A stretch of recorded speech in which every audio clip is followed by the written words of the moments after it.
When discussing the greatest Sonic games of all time, some games that come up are Sonic Generations, Sonic 3 Knuckles, and even Sonic Frontiers, but no game will ever touch Sonic Adventure 2. Ever since it released in 2001, it's had a grip on mainstream audiences. But why? But that's what I'm here to discuss. Why Sonic Adventure 2 is so iconic. So if you guys enjoyed, make sure you guys like and subscribe because I'm trying to hit 500 subscribers. And comment what you think about Sonic Adventure 2. Do you think there's a game that's more iconic? But I'm not going to delay any further. Let's discuss why Sonic Adventure 2 is so iconic till this day.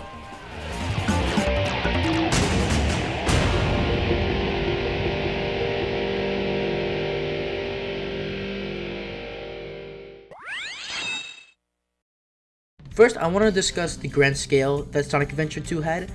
The build up to the game was crazy, we already had Sonic Adventure 1, which was critically and generally well received at the time. Though things like voice acting, the cutscenes, each character having their own story, bloating the playtime were problems, but most things about the game were good. For example, the music, the overarching stories, the controls, and the spectacle. If you want to talk about spectacle, you gotta look at the OG, right? You had Sonic escaping an orca, one of the most iconic scenes in Sonic history. Sonic running down a skyscraper, Sonic escaping a boulder, snowboarding down and escaping an avalanche in the ice cap. All of these are just some of the most memorable moments in that game. Sonic Adventure 2 saw that and said, that's baby talk. You have one of, if not the most iconic scene in Sonic history. Sonic outrunning the gun truck, Green Forest, where you have to escape the island before it blows up, Sonic escaping prison in Metal Harbor. And if we look at the scale, Sonic Adventure 1, it kept its distance with Mystic Ruins and Station Square. Sonic Adventure 2, you might as well call them the Harlem Globetrotters because they go to San Francisco, Military Island, a pyramid in the desert, and space. They went to space. Are you kidding me? The only game, in my opinion, that has ever even come close to matching this spectacle in recent times is Sonic Frontiers with the Titan boss fight. But the fact that they were even able to do this back in the day on the Dreamcast in 2001 is crazy. And it was so eye-catching because you didn't see that back in the day. You didn't see this with GTA 3, Silent Hill 2, Smash Bros. Melee. The closest to probably come close to this is Final Fantasy X, but even still, Sonic Adventure 2's appeal was more to the general audience. And though all those games were great in their own reasons, Sonic Adventure 2 had the style and scale. When you talk about the best stages in the Sonic series, half of the list could be filled with Sonic Adventure 2 stages.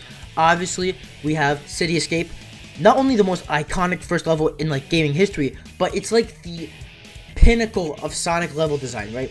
Listen, I can't do this level justice in this video because I spent all day talking about it, but a personal favorite video of mine by Zoom Zyke called City Escape is peak Sonic game design. He goes into heavy detail on why it's so good. I'll link him in here and I'll link him in the description. Go give that video a watch because it's an amazing video.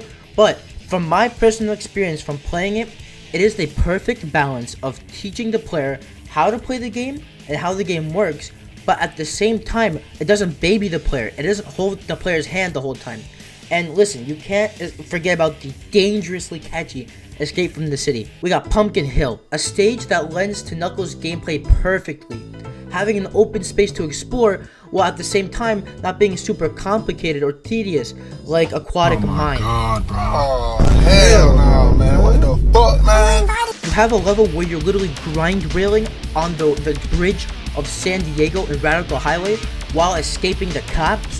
Final Rush, like I mentioned before, you're literally grind railing over the earth in space. Along with that, it provides a good challenge for the end of the hero storyline, utilizing all the skills that you've acquired. And the bosses.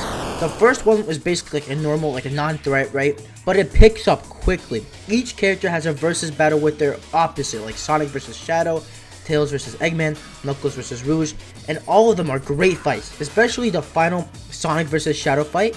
It's a mix of a race and a fight. Then you got King Boom Boom, Egg Golem, the Bio Lizard, being more large-scale fights, and of course, the final fight with Super Sonic and Super Shadow with Live and Learn blasting in the back making for one of the most iconic boss fights of all time. These stages are so iconic because they provide fun gameplay and have some iconic moments in them, making them unforgettable. Next up, I want to talk about the music of SA2. Now, I made like 2 whole videos of the music of the entire Sonic series. I'll link them right here. And I did talk about SA2 in the first one, but I want to go in depth right now, okay? So first, of course, we have to talk about City Escape. I don't know what I can say that hasn't already been said. I don't know what they were cooking, but they made one of the most memorable tracks in the series. I caught my brother, who doesn't even like Sonic, humming City Escape.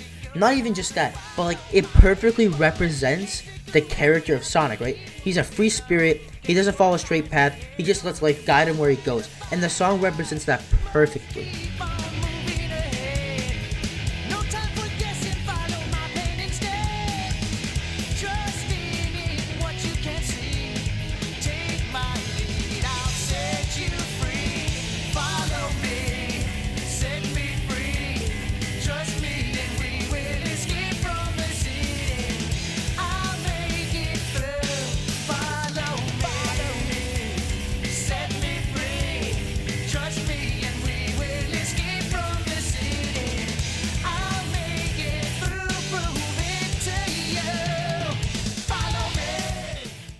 Pumpkin Hill is another classic, composed by Tomoyo Otani and sung by rapper 100P, who sang all the rappers in the game. I wonder what he's doing now. Well, oh no. Well, listen, out of all the raps in the game, all of the Knuckles stages is the most catchiest one, so I gotta give it props for that.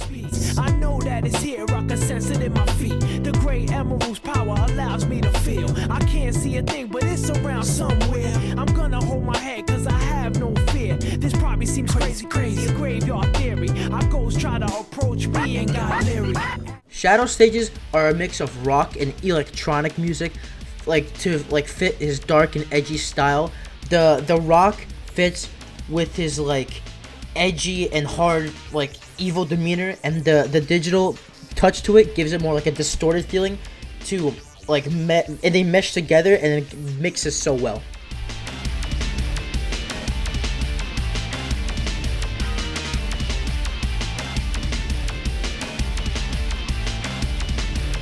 Rouge is a variety of jazz music that meshes well with her, being all sneaky and stuff and being a spy. And, it's nice music. It's nice to listen to.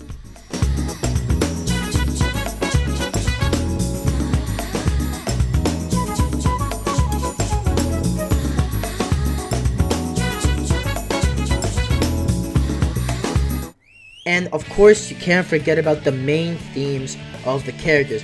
Sonic, Tails, and Knuckles are all remixes of their themes from SA1. Sonic and Tails' themes are remixes, and I think they're better than the original from SA1, except for Knuckles. Nothing beats the Knuckles rap from SA1. But Shadow, Rouge, and Eggman have all original themes. Well, I don't show off, don't criticize. I'm just living by my... Then, of course, you have Live and Learn, my all-time favorite theme of any Sonic game. Nothing beats it. I'm Here doesn't beat it. It's very, very close with his world, but even then, Live and Learn just tops it off.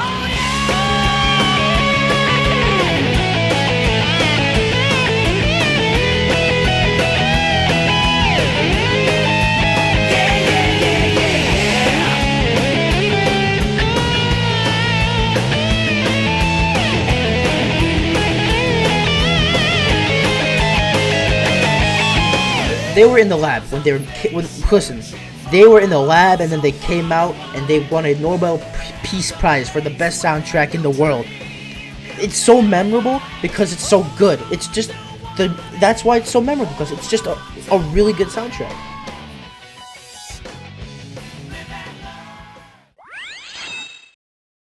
Next up, we have the characters.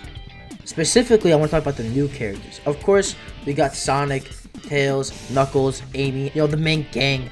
But in Sonic Adventure 2, they're added 2 new characters.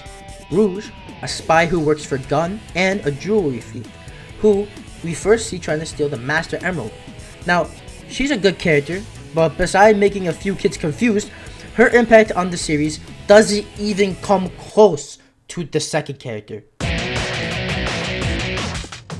Shadow the Hedgehog. Shadow the Hedgehog was made to be Sonic's direct opposite. He is the ultimate life form.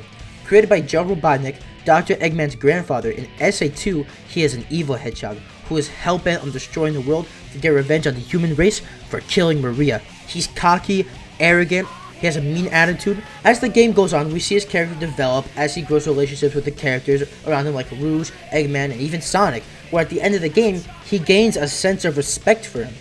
His character and character arc made him one of the most popular characters in the franchise, only second to the blue bastard himself, which is actually kind of fitting. His character was attached to SC2, but later it became its own entity, even getting its own game. But because of Shadow, SA2 would be remembered for introducing a legendary character into the Sonic franchise. You got me fucked up if you don't think we're talking about the Chao Garden. If you talk about Sonic Adventure 2, you're also talking about the Chao Garden, the most iconic, the most memorable, the most popular feature in this game. Basically, it's a little nursery where you take care of a little Chao. You can name whatever you want. And you know, I can't really describe it with words, so I'm just gonna show you. Here's my Chao. His name is Smile, right? I don't know how to spell. So here you see me feeding him some fruit and some chaos drives. Now, what this does is it levels up the Chao, and the animal actually changes the appearance of the Chao to personalize your own Chao. You know, give it its own personality. So we're gonna go give him a race. See the motherfucker? This guy's asleep, bro. We're gonna clear these guys easy. Okay, he's going, and we're in first place already. This is a really easy match to win. Shit. Okay, no. He's slowing down. Go, fast. What? Smile. Why is his face just fucking digging into the ground, bro? What the fuck? I think my Chao's stupid. But hey, yes, and that's how you win. That's how you win. Is this what it feels like to be a proud father? It feels so good. It feels so rewarding. So after you do all this stuff, there's also other games that you played, but I did not lock them yet. So the things that you do with Chao Garden don't just take place in the Chao Garden. You have the action stages where you have to go get the Chao keys. You have to collect the chaos drives and the animals to give to your Chao. So it re-encourages replayability of the stages. And then you go back to your Chao Garden, and it's this gameplay loop of giving your stuff to the Chao Garden, playing the Chao mini games, going and collecting the stuff for the Chao in the action stages. And that's why it's so addictive, because it's this fun gameplay loop, and over time you grow a bond with your Chao. And for some reason, bro, it's so sad when you get rid of a Chao, bro. I would never do that to my boy, Smile. Unless he loses a race, then I'm killing him. Finally, I want to touch on the story, and this is going to be the longest part of the video, because, like, there's a lot of stuff to go talk about. Arguably, one of the most memorable things about this game, when people talk about good Sonic stories, they usually go back to the adventure games. Something that is different from SC1 to SC2 is that instead of 6 different stories for the 6 different playable characters, there is 2 stories, Hero and Dark, and there's 3 different styles of gameplay, but still keeping the 6 playable characters. Doing this allowed the writers to perfect each side of the story so that they were at their best. So they're already going in with a game plan to make the story the best it possibly can be. I want to do a synopsis of the story. This is very basic, this is straight from my memory. So without further ado, let's get to it. We start with Eggman breaking into a military base to find his grandfather's work. He finds out that it is Shadow the Hedgehog, the ultimate life form. Shadow he sees Eggman, he's like, I will grant you one wish. And then Eggman is like, help me take over the world. And Shadow's like, bet. We cut to Knuckles and Rouge fighting over the Chaos Emerald. Knuckles is like, hey, that's my emerald. Rouge is like, oh, it's so pretty. Eggman sees it, he's like, bet, I'm gonna take the Master Emerald. So he takes it with his fucking claw machine, and Knuckles is like, no. So he breaks it. And you, as Knuckles, have to go collect it like in Sonic Adventure 1. Eggman goes and breaks it back into his old base in the pyramids. And he goes into the computer, and he sees that Shadow is stealing the Chaos Emeralds. On the bridge, we see he has a flashback of Maria. But he can't remember what she said, so he's like, you know what? She said I have to destroy everyone in the world. So that's what his plan is. Everyone, for some reason, confuses Shadow for Sonic. Yeah, that makes sense. And Sonic is arrested for stealing a Chaos Emerald, which he didn't do. So he's like, this is bullshit. And he breaks off the helicopter, and the best level happens. I don't even need to explain it. He finds Shadow. He's like, hey, you're the imposter. And then he attacks him, but Shadow's too fast. Sonic realizes that he's using the Chaos Emeralds to teleport. Shadow's like, shit, you figured me out. So he escapes, and Sonic gets arrested again. Shadow and Eggman leave the Pyramid Base to go into the Space Colony Ark, which lets Rouge break it into the Pyramid Base, letting her uncover their secrets and their real plans. On the Ark, we see Eggman and Shadow converge at the center, where Shadow's like, you have to bring me 7 Chaos Emeralds for the reactor to work. Shadow's like, I bet, give me a second. Rouge somehow got on, and she's like, I want to join your team. So they're like, whatever, sure. We then see Team Dark, Amy, for some reason, and Tails all converge onto Prison Island, because Sonic's there and the Chaos Emeralds are there. Rouge goes to get the emeralds, and Shadow follows Eggman. Amy's stupid ass thinks that Shadow is Sonic. I don't know, they don't even look the same. Like, how do they even... Okay, whatever. She thinks that he's Sonic, and he gets captured by Eggman and the gang. Tails sees Eggman jumping Amy, and he's like, bet, I'm gonna box this guy up. So they go, and they fight, and Tails wins, which lets Amy escape to help free Sonic. Sonic's like, yeah. So he escapes. After Sonic escapes, he escapes Prison Island and ends up in the forest, where he confronts Shadow. He's like, I found you, faker. Shadow's like, faker? I think you're the fake hedgehog around here. You're comparing yourself to me? Ha! You're not even good enough to be my fake. And then Sonic's like, I'll make you eat those words. And then Shadow's like, you won't even get the chance. And then they fight. After they fight, Eggman's like, yo, I just gonna blow this place up like it's Hiroshima. So they're like, oh shit, we gotta get out of here. But Rouge is still there. Shadow's like, oh, I'm gonna leave her. But then he has a memory of Maria again. And for some reason, he's like, fine, I'll help you. So the last second, he uses Chaos Control, and they both escape. And the whole island blows up. Sonic, Tails, and Amy escape on the tornado, and they're out of there. Knuckles is still being Knuckles. But then we get the most famous scene in the whole game. You know, where Eggman's like, I'm gonna piss on the moon. And he pisses on the moon. And then he's like, I'm gonna piss on the earth in 24 hours unless they give up control and make me the supreme leader. Sonic still doesn't know where Eggman is, so he hijacks, well, not really, he runs into the president's limo where he's talking to Eggman, and he takes data. He finds out that they're on the Ark. So he, Knuckles, after collecting all the emerald pieces, and his gang, they converge and they go to the Pyramid Base. They steal a rocket and they get into the Ark. But of course, things aren't so easy, because Knuckles' dumbass presses a button, not only releasing the Master Emerald pieces, but crashing their rocket into a random part of the Ark. So now you have to go get the Emerald pieces again, and they're... Knuckles is a dumbass. People say he wasn't a dumbass, he used to always be a dumbass. Knuckles' dumbass goes and splits from the gang to find the Master Emerald pieces, while Sonic, Tails, and Amy devise a plan to destroy the Ark. Basically what they do is they have to destroy the defense system from inside so that they can destroy the Eclipse Cannon. Tails hands Sonic the fake emerald just in case, saying that it has the same properties and wavelengths as a regular emerald, but it's just fake. So basically if you put a diamond tester on it, it would not read anything basically. Much to Knuckles' surprise, he finds out that Rouge is also collecting the emeralds that he dropped. So they fight, Knuckles beats up Rouge like the good man that he is, and he takes back his Master Emerald. During the fight, Rouge almost dies, but Knuckles at the last second saves her. So now they're like buddies or something. Eggman finds out that they're on the Ark, and he goes with Shadow to the Ark. Amy somehow ends up in the main room where Eggman is, and basically takes her hostage. Eventually, Sonic, Tails end up there, and Eggman's like, if you will give me the emerald, I'ma bust a cap between her eyes. And then Sonic's like, alright, chill, cuz. He walks up, but Eggman already knew it was a fake emerald. So he's like, you fool! I did a diamond test earlier, and it was a fake! And so Eggman trapped Sonic in a capsule, and he killed him. But he didn't, because Sonic still had the fake emerald, and he was able to use Chaos Control on it. He teleports near Knuckles, and they meet. At that very moment, Sonic left to destroy the Eclipse Cannon. Tails didn't know that Sonic survived, so he basically beats the ever-living shit out of Eggman. At the very end, Sonic and Shadow have one more fight, which is kind of a mix of a race and a fight. And after that, Sonic destroys the Eclipse Cannon. All is well that ends well, right? Wrong! Because now we have the final story. Basically, Gerald Robotnik programmed the Ark to self-destruct and crash into the Earth if it was ever touched or destroyed. So basically, the gang has to team up, including Eggman, to stop the Ark before it falls, except for Shadow, because this is what he wants. He wants the world to be destroyed for revenge for Maria. But Amy's like, stop being a little bitch. He remembers what Maria finally said, and he's like, oh, never mind. She doesn't want me to destroy the world. Sonic and Knuckles end up in the basement of the Ark, where there's a Master Emerald podium. And out of nowhere, a giant lizard falls onto the fucking floor. And that turns out that's the prototype 1 of the perfect ultimate life form before Shadow. So Shadow pulls up. He's like, yo, I'm about to beat up my brother real quick. So he does.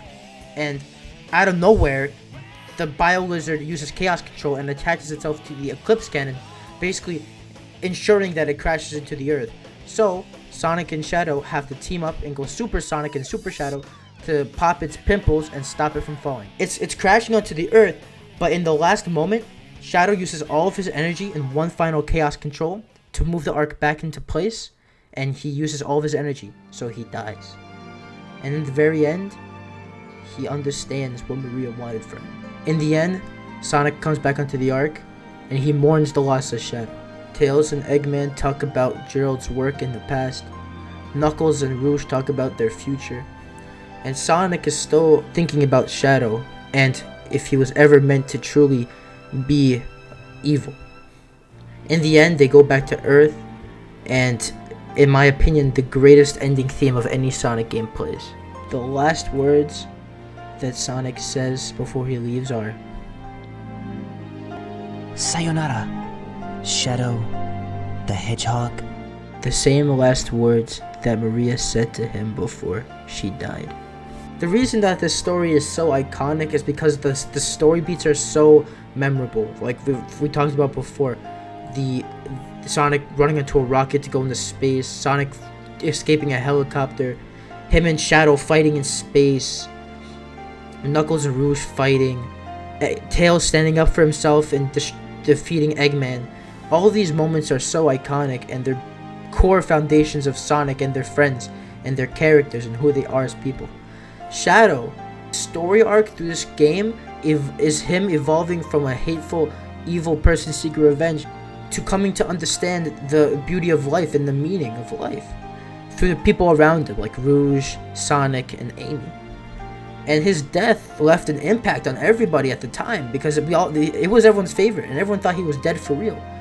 And the lore goes deep too. There's a theory that BioLizard and Shadow are based off the murals from Sonic Adventure and Sonic 3. Basically, Gerald went to the Lost World ruins and saw the Chaos mural and saw that's the ultimate life form. But then he saw the Supersonic mural in Hidden Palace, and he's like, no, that is. So that's why the BioLizard looks like Chaos, and why Shadow looks like Supersonic. This story is one that people go back to a lot when talking about one of the greatest stories of all time, and for good reason. It's iconic, it's memorable, and well written. And it's one of my favorites. And that is why Sonic Adventure 2 is so iconic. Now, is the game perfect? Far from it. No game is perfect, right? The treasure hunting stages got nerfed. The radar got nerfed from only 3, from like 1 gem at a time, from all 3. And the mech stages feel like there's something more that can be added. But the positives of this game outweigh the negatives so much that it doesn't even matter to me. Regardless of what I think, this game has been so impactful to the Sonic series, and when people think about Sonic, they always think about this game. So if you guys enjoyed, make sure to like, subscribe, turn on notifications. We're trying to hit 400 subs, so make sure to subscribe and comment what you think. Comment what you think about Sonic Adventure 2. Do you have a different game? Do you think it's more iconic? But until next time, I'll see y'all later.